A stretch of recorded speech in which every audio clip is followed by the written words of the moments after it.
तो दिन रात हमसे खटाओ तड़ी सब कुछ काम करे के मने नहीं के करत।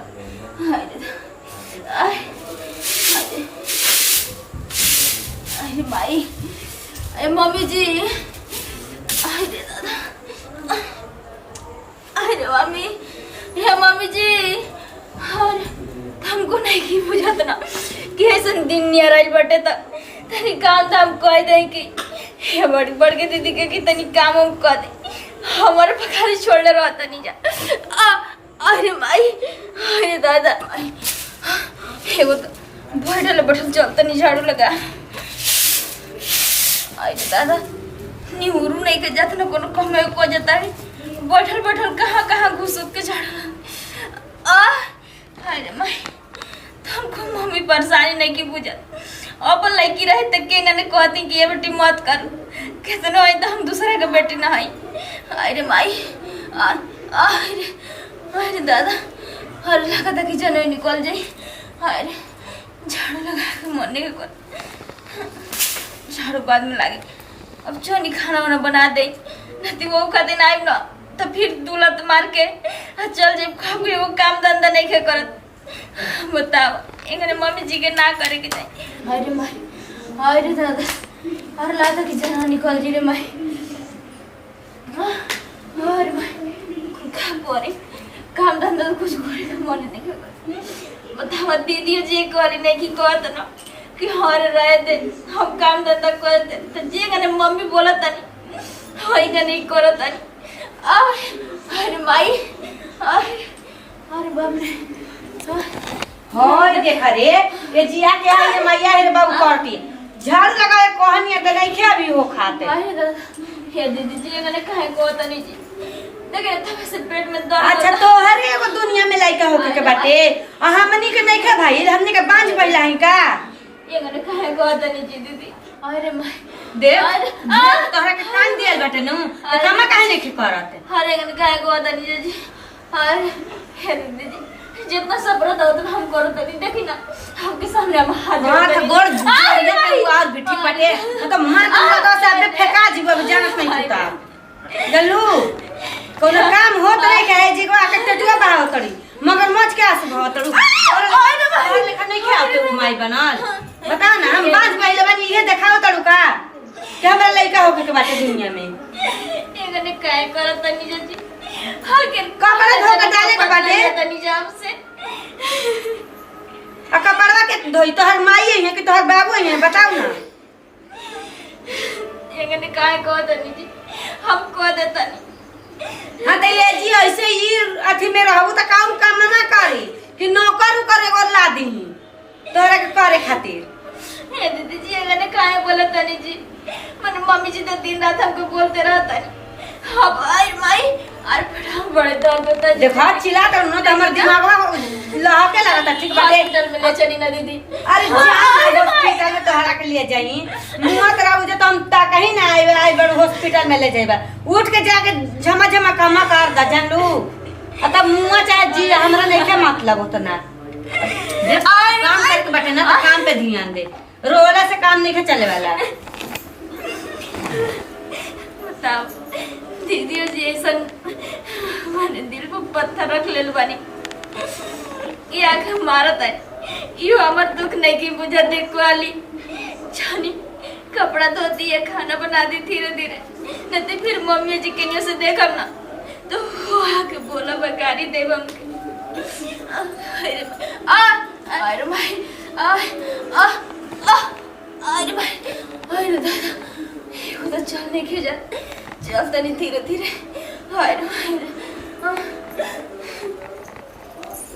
रारू का हमें परेशान बिया, दुख तकलीफ में बिया। साला चला दवाई बीरो बानी तो तनी ठीक बाटे, सहनज बाटे, कोनो बात नहीं खे। 1 महीना छुट्टी मिलल बा ना, उससे कोनो दिक्कत नहीं, दवाई बीरो होता रहेला अपन। अरे तो साहब का फोन आ गई, तो सर जी का फोन है। जैन सर, हाँ सर, ठीक है सर। सर क्या छुट्टी कैंसिल क्या हुआ सर? पाकिस्तानों ने ठीक है सर। सर कहाँ पर ड्यूटी लगी है? ओ PM। अच्छा ठीक है सर, मैं चला जाऊँगा सर। ओके सर, ओके सर, ओके ठीक। जय हिंद सर। ठीक। का करी, एको महीना ना बीतल, आइल नहीं कि 1 महीना अपन गांव देखब, हरियाली देखब। का गांव बाटे, आ गांव में मिलब अपन दोस्तन से। स्कूल में पढ़त रही तो अपन हंसत खेलत रहनी। ई तब 6-7 दिन में बोलाहट आ गल कि जा बॉर्डर पर लड़ाई लागल बा, यानी सोनी ड्यूटी लग गई बाटे। आई यानी हमार मेहरारू परेशान बाड़ी। का हम करी, ये दुख तकलीफ में हमके जाहू के मन न करी। छोड़ा जाए तो का करी, ड्यूटी है जाएगा बढ़िया। चली अपना माई से मिली, माई के बता दी कि भाई ड्यूटी जाए के बाटे। ना माई ना, माई तो माई मेहरुआ से जौन दुख तकलीफ में भी है ओकरा से भेंट कर लेते। नहीं वजह से माई से मिलब, अब भौजाई से मिलब। चलो ठीक बाटे। पारो बताई चाची जी, निक नहीं खेलागत तनो को। एगो तो यहाँ काइल बनी ना तो कहतनी कि छुट्टी नहीं खे जाए कहतनी चाची जी। 4 दिन अइले भइल वहाँ के, आ 4 दिन केंगने दिन खत्म हो गइल पते ना चलल। आ कि एंगने तो लागेला ना वहाँ का ना रहनी तो लागत रहल ना कि 1 दिन 1 साल के बराबर बा, कटते ना रहल होगे। आयो का करबो, ओमे खाई पिए कर अपन एथी कर, अपन दुख सुख अपन एथी कर, का कइल जाई। निक नहीं खेलागत जी, कुछ खाए पिए के मने नहीं खे करत। ओही में जने में निमन चिकन खाना खाए दिन रात दर्द रहता। हमने खात रहेला करत रहेला में का करे के बा, खा नहीं खे जात ना जी चाची तो का करे के बा। एही में खात पियत रह सब एथी करत रह। चाची हां बोला थे चाची खुश रह बाबू। और जाना तो जा तो पड़ का। हां जात नहीं के तनी नहीं जाओ चाचा बोलौला। हां देखो फसल बा चाची। ठीक है का हो, कहाँ रहनी है जी आपको तो पोते नहीं खिलागत घरे।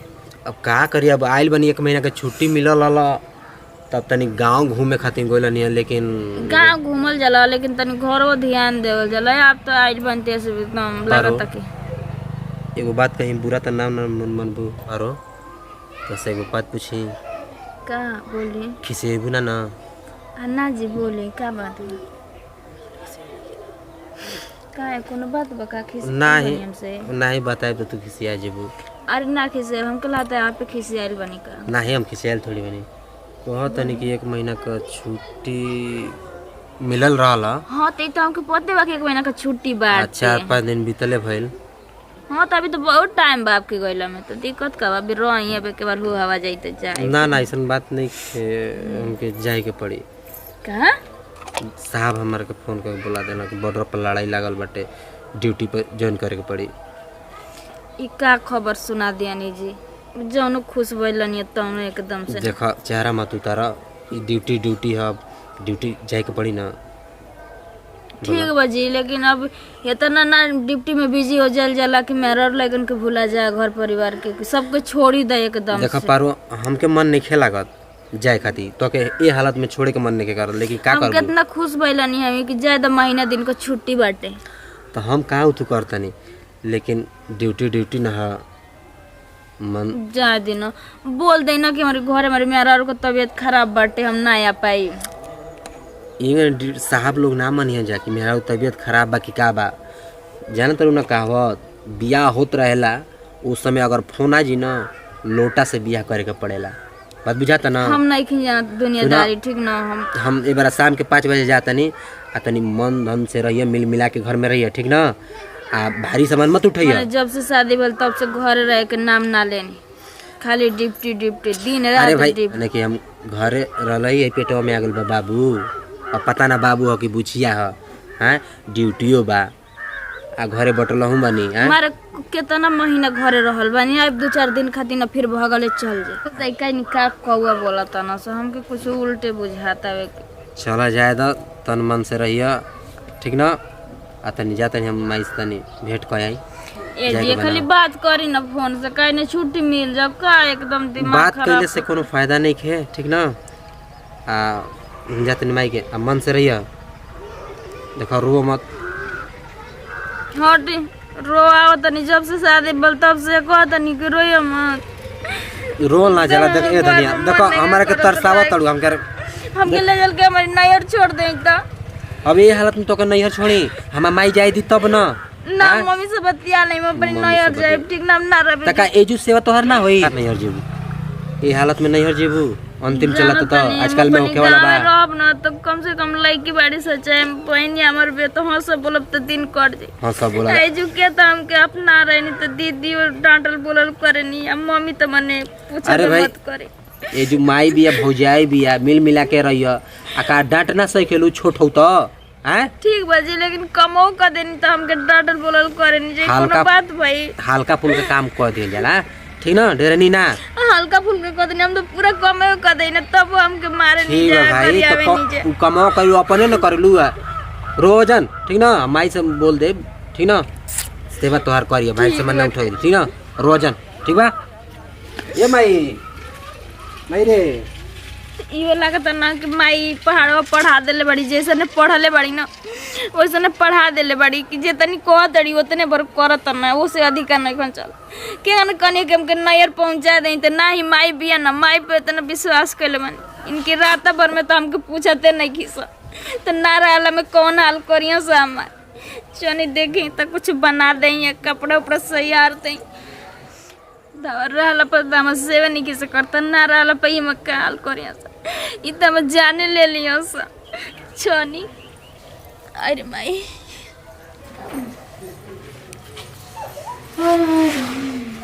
माई ये माई गोड़ लागत नहीं रे जाता नहीं। अरे कहाँ रे बबुआ? अरे बबुआ ये झोरा और लेके कुल कहाँ जाता रहा? माई हम का बताएं ड्यूटी पर जाते ही माई बाकी इतना अचानक ये कैसे का हो गई? अब अचानक जो जोन बॉर्डर पर लड़ाई लागल बना माई अब का करी अब जाही के पड़ी अब साहब फोन के फोन कर देना कि तुमको आना है आना है साहब। हाँ अब माई सुनो एक बात का करबो अब माई रे ए माई का बोला अब जाना तरी ना अब वो हालत में बिया हमके छोड़े के मन नहीं के करत। अब का करबो केहू के अपन परिवार छोड़े के ना मन कर ले माई रे बाबूजी के नहीं बाड़ा बाबूजी अब कहा जाने उन्हें ना रहना द्वारा वो बुढ़ा गेल वो 2-4 अरे तो बुढ़ा गलन तो कमाए तू कह के तो तारा के तो नौकरी लगौलो 2-4 हुए ना बाड़ा वो नहीं बाड़ा रे बाबूजी मनो नहीं खेला का हमार अब दुआर पे होइहन पेड़ा बतर बैठल ठीक होइहन बटे कमाई का कहत नहीं तोरा के तनी ख्याल रख। अरे हाँ ख्याल रखम हमरो चिंता बा हमरो पतो हिय जानल जानतर कि अब जीवन का पहला बच्चा है जाए के मन नहीं करत का कि का करबू माई हैं ठीक बा का करबो नहीं के मन लागो तब का रह हम तो ये न कह अब माई अब देख बाबूजी लिखा पढ़ा के हमारे के मेहनत मजदूरी क के नौकरी दिलो न अब घरे रहे खातिर हैं तोरा कुछ बुझाता ना हमारा कुछ थोड़ा नहीं के बुझाता हमारा नहीं के चिंता चल ठीक बा तन ख्याल रखिए अपनो ख्याल रखिए हैं बीमार होता है तो सुतले खाली रहता है तन टहलल कर सुबेरे जा जाके बाबूजी के संगवा हैं देखो बुझा बाबूजी के संग कुल आदमी जानन सम के लिया के ना जानन जानल हां त लाज ठीक है बाबू तो कुल अपन पैक कर लेले बड़ा ना हां क देले बड़ी से भाभी क देले बड़ी ठीक ना ख्याल रखिए आप ठीक है बाटे का ख्याल रखी रहल ह त तनी ठीक रहल ह ठीक बा मैं गोल लगा तनी खुश रह चल हम छोड़ी आई जा मेहर त बिया ते on तार बटले बिया तोरो मेरा एगो और के ऊपर उतरेले बिया चलो ओकर उपाय तब हम करतनी कैसे उपाय करतनी अब तो हम ही जानतनी जाए तनी रास्ता में हम पहुँचाए यहीं न तो होखी ना हो कि देखा बुढ़िया ना गई लड़का के छोड़े आया तनी पहुँचा के तो भी कर झोंटा उखाड़ के मारतनी चलो तनी 4-5 दिन भइला साहब का फोन आ गल बटे जाए के बढ़िया बॉर्डर के लड़ाई हाँ ये तो बात ठीक है कहा तनी है भाई हमनी के हाथ में नहीं के ना 2-4 दिन अपन मन से रह जाई भौजी तू जाने लू ना कि बिया होत रहेला तो ड्यूटी पर जाए के पड़ेला त लोटा से बिया होला जाने लू ना तब का जानते नहीं कि ए सुना ना भाभी जानते रहो भाभी की तनी पेट से बिया ना हां तो भाभी हाथ जोड़ा तनी को तनी ख्याल रख। अरे वो कैसन बात कह दिनी जी हम ओकरा के ऐसन ख्याल रखम जिंदगी भर नाम लेते रह जाई जानी भाभी भारी सामान मत उठो हल्का देख तनी धीरे मतलब रहुआ ना ई सब कह के हमरा के नीचा देखावल चाहत ना भाभी ऐसन कोनो बात नहीं के ठीक ना तो ये ना सोचे तो कम के भोजैया के नहीं खेला का फेंका हो तो बांझ बाइला बिया तो ई का जाने लइका फेंका के ऐसे ना बोलल जाला भाभी भगवान के सब ऊपर बाटे ठीक ना भगवान चाहिए तो मुआ दिहन भगवान चाहिए तो लइका 4 गो दे दिहन 1 दर्जन दे दिहन लेकिन का करबू नसीबे में नहीं खेना हमनी के तो ठीक बाटे और नसीब में तो हाइए बात हम रो समझावे ने के हमर भैया के नसीब में नहीं खे अच्छा सुनी जा जी फोन करत रह ठीक बा बाकी ठीक तो बा हमनी के बढ़ले बानी ठीक बा मम्मी जी बढ़ले बाड़ी अब दुख भाई का अपन ख्याल रखे ठीक ना ठीक बाटे जाए ठीक है गोड़ लागत ना अभी ठीक बा खुश रही ख्याल रखिए भैल बाड़ी हुए फुलवा रानी बेटा जन्माइन हुए उनका मुड़ी न मर दे हम पेटे में चल जाओ हाय हाय मर जाओ उहे में हे काली माई तोहरा जोड़े जोड़े चुंदरी चढ़ाई ओकर लइका मुईता हम धर के मुड़िए में मर दे फिर चल जाइए अब ई लइका भैल बाड़ी ये भाभी ख्याल रखिए का तो उनका ख्याल रखी भैल बाड़ी उहे 150 कुआरी बीज भी लगाए के वही मरचा बैगन को लगावे के बटुए अभी सब चीज बाकी है बटू लगाए उगाए के कुल अपन एथी करे के बा अरे बाबूजी ये जो तू हाँ बेटा कहाँ जीवा बाबूजी गोड़ लागत नहीं ठीक है बा जाता रह हाँ बाबूजी अब छुट्टी हमार कैंसिल हो गई बटे जाही के पड़ी ना हाँ वो तो देखही के बा बाकी अभी छुट्टी बढ़ा ना लिया था बाबूजी अब लड़ाई लागल बा बॉर्डर पर तो हाँ वो तो जाही के हमारी बस में नहीं है ना बाबूजी सरकार के बस में बना हाँ वो तो बस में जैसे साहब हमने कहिए जो वैसे न करे के पड़ी हाँ हाँ ठीक है बा तब जा ठीक से चल जाइए बाबूजी खेत गृहस्थी बढ़िया से देखिए ठीक ना हाँ कुल चीज हम देखत तनी खाद पानी समय से दिहल करिए ठीक बा ठीक बा हम कुल हम देखे बाबूजी टेंशन ना लेवे के चाहिए ठीक ना अच्छा ठीक बा तू अपन देखत रही अपन निमन से जइह ठीक बा बाबूजी कोनो बात नहीं है हाँ दवाई बीरो टाइम से करावत रहिए ठीक बा बाबूजी हाँ जा तनी गोड़ लागत जा आशीर्वाद दो कि बेटा बॉर्डर पर लड़ाई हाँ करके ठीक से जीत के आवे हाँ जीत के आइबा बेटा जा ठीक खूब खुशी से जा ठीक है जा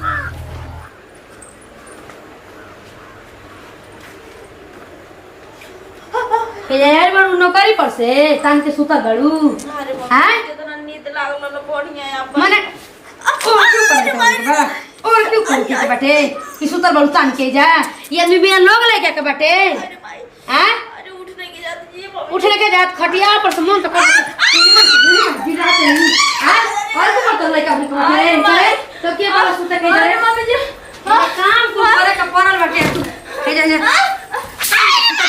अरे सुतर बड़ू हैं अरे बेटा सुतर बड़ू बुझाता कि नैहर में बड़ू अरे मम्मी जी हेंगे के उनका बेटी पता रहली सरे हर काम को कहेंगे जी मम्मी जी काम कर के मुंह तो कर सके मुंह देखे तू ऊपर लगे बरे तोरा होखे के बटे हैं सारा काम करे का पड़ल बटे है जाके तो ना रे बड़ू खूब करन के तह नींद लागत थे उठ जल्दी उठ उठना तो मार के भगत घर में खून ले ले चल अरे मम्मी जी उठने की जाती जी काम करे से दे फरहर रहेला तो और क्यों पर नहीं के होता टे लइका ने खे हो खाता एथु भइल बाड़ी अभी चाहिए कि तका भी ज्यादा नहीं मारे बहनों से भर मुंह माटी लेके मर जेबू छछुन्नर कहीं की हम कुत्ती पियरे कदम बहिला बुझाता कि और के ऊपर बियाती है हमारे के नहीं के लोग लेके भइल सुता बाद हमारे के सुता के चाहे त ई तारी के सुतल बड़ी आवा याद कर लेबू एबार से सुतब उहाइयो ना लगी तोहार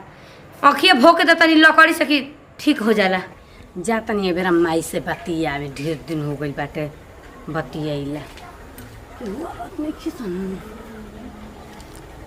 हेलो हेलो हाँ गोर लगा तनी ना ठीक बानी माई नहीं का भाभी हाँ ठीक बाटे कहतानी ना कि जौन हो बतिया सिखाइले रही वो दिन में कहले रही उहे वाली बतिया फिर करे के बाटे अरे वो गोतनी बिया वो जाना तड़ू अतना नुत कैले बिया बुझाता दुनिया जवार में गांव जवार में उहे एगो माई बने वाले बिया हमार लइका फैका नहीं हो तब बतावा हमारे करेजा पर दाल नहीं खदरत हो हम कैसे ओकरा के देख के जियब वो लइका खिलाई हम काम करब दूध दही जितना बाटे उ खाई पिए हम काम करब नौकर बानी हम ओकर तब का अरे ना हो टीविया में देखले रही ना हमारे जहर दे के मुँह आवत रहे तब पेट पे लात मार मार के मुँह आवत रहे वैसे ही हमरो के करे के बाटे तब का न रही बस न बाजी बसुरी तो गइल बाटे ओकर मरद बॉर्डर पर उहो मर जौनी हम तो कहते ओकर लेकर पेटवे में चल जाओ तो सही रही। हमरा देखल जाता हो हमारे पेट लेके इन्ने उन्ने घूम मत या तब का। और तू हमके लूर मत सिखा, हम तो खुदे हमारा लूरगर बानी। हेलो ना हो भाभी कहतनी ना कि माई के कुछ ही सामान बतिया ना बताइए ठीक बटे। हाँ ठीक ठीक हम तो संभार लेम हो सब कुछ। अब बुढ़िया बिया ना, बुढ़िया हमरा साथे नु बाड़ी तब का हमने के दोनों मिल के ओकर के मुँह आवे के बाटे। हाँ ठीक बाटे के सुन ली हो। हाँ उहे बिया कान इन्होंने अथी रख देवे ले जहाँ मायनू है सुन ली तो और दिक्कत हो जाई। ऐसे निमन सुने से पहले हम काम तमाम कर देता नी। ठीक बा बे रखत नी। ठीक बा फिर हाथ समाचार हम देव ना का। हाँ ठीक बा रखत नी। देखा कैसे मोकरा के मुँह आवतनी अभी का जाना तड़ी हम टीवी में देख के सीखल बानी मुँह आवे के। उ लइका खेलैहन उनका के लइका खिलावे देव। हमार लइका भइबे ना कइल हा आ उ चल तड़ी लइका खिलावे वाला भइल बड़ी ढेर। ओकर मरद हइये नहीं के बाप में फोने ना करेला। गरीब घर के हइये ये जेगवा या के ऐश करी हैं केहू हइये नहीं के जेगवा का लेके आइल बड़ी धन दौलत के ओकरा पर ऐश करे दी हैं ऐश करे देव हम ओकरा के हैं। अरे दादा रे ये तो छोड़ दे के जा इतना पोल्टी भारी भी अब माई मत कहत रहोगे ना कि अब जे पोल्टी उल्टी मत उठाइए भारी मत उठाइए ये तो नाम के। अरे भाई अरे दादा अरे कपड़ा नहीं क्यों दादा। अरे वो तो पेट इतना दुखाता ना कि हम परेशान हो गए बानी पूरी। अरे भाई ये जो मना करनी कि मत जाए जी तो हमके छोड़ के चल गई नहीं। अरे अरे अरे अरे अरे माई बेटा अरे बेटा अरे अरे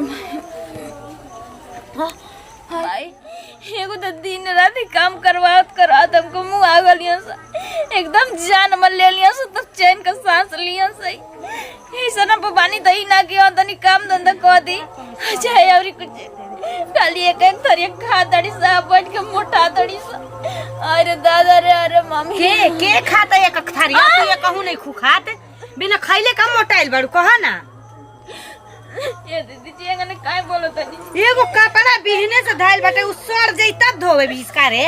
इतना भारी बाल्टी लेके चलने गोड़ा पिछला गई लगे जे काहे ना मुंह गइलू हम मुंह तो नहीं खू ना मुंह गई रह तू तो ठीक रहीत। अरे मां ये तो एंगने काहे कहतनी जी हमें ढेर खाता नहीं। अरे हम तो कहते झोर जी के मुंह जाऊ लइका बे उहे में सड़ जाओ ढेर लइका वाला भइल बाड़ू। एंगने काहे कहतनी जी आखिर हम तो घर ही कनाई दुश्मन थोड़ी अरे के तू तो दुश्मनमो से गइल बाड़ू जल्लू दुश्मनमो ऐसे ना करत होई।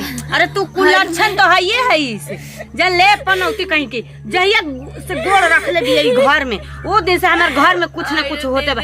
हमार लइका चिबा गइली तू ही गाय देत रहे दूध सुखा गई बकरी मुंह गई अब का तू हमनियो के खइबीस। ऐसे तो चेंगने काहे कहतनी देखिन आपके सामने हाथ अरे हाथ बाहर के हुआ ठीक बाटे जाके जल्दी कपड़ा धो ना तो धोर के लतियावे लगा मा पे जानत नहीं खुता जब देखा जाबी रो के न चाहे कि घर वाला मुंह जब सबे आई जीहन खाली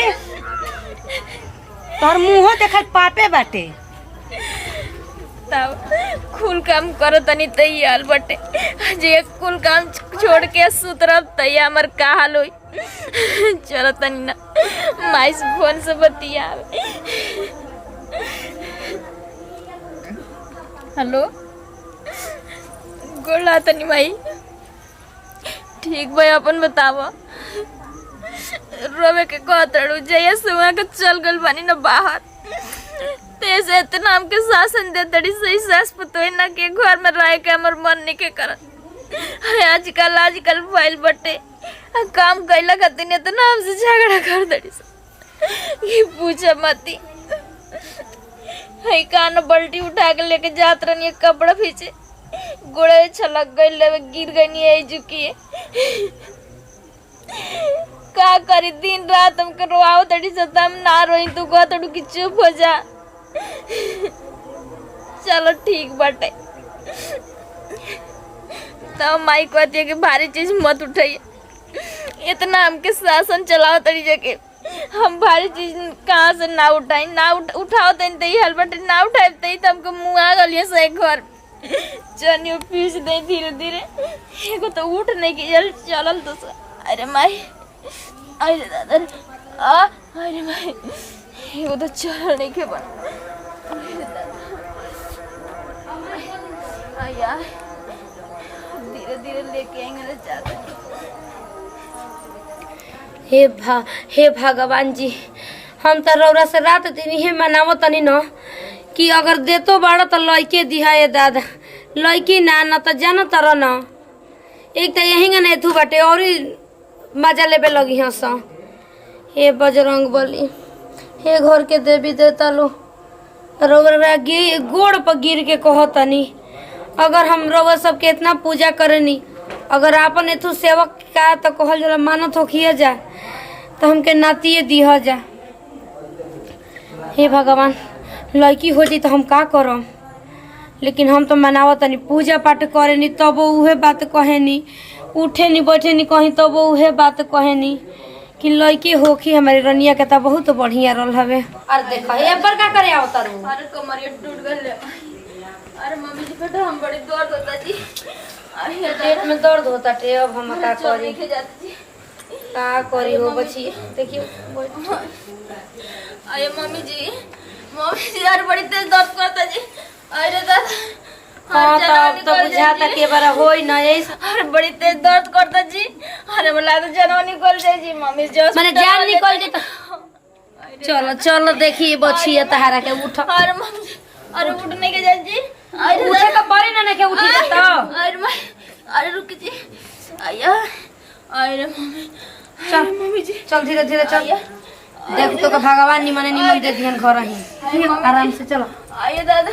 अरे मम्मी जी पेटा जी, अरे लादा की कमर टूट जाए जी। आराम से चल मम्मी जी देखिए दादा।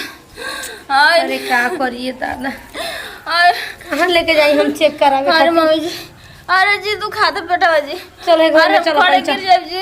ठाड़े गिरबू। अरे चल आराम से चल हमें। हाँ चल आइए मम्मी। आ ये मम्मी जी करो तारू अरे बड़ी हो जाए आई माई दादा वाला से चल। अरे दादा आ जाना गोल जी।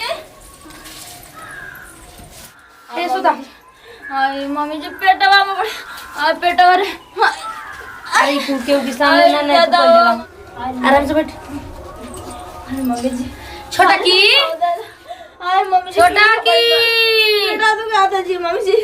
अरे भाई लिखी हो खाओ। अरे हमारे मम्मी से डर लागत है हम ना करूंगी दीदी जी कर मम्मी जी कोरी ना जानी तो दोनों गोड़े हमरा के फजे मम्मी जी सॉरी हम खोल बिता रे अरे भाई रुक रे पहिले लेके आई रे तोरा के इहे मिलल हो हैं तो का करी इहे रहल है त इहे ले अरे बेटा छोड़ दे बाबा ना कि पेटे रे अरे होने जोरे खाना में हो जाला अरे मम्मी जी केने हम जाई अरे तो हम काहे के जी बैठ तो जोर लगा बे आई रुक रे बाबा बाबा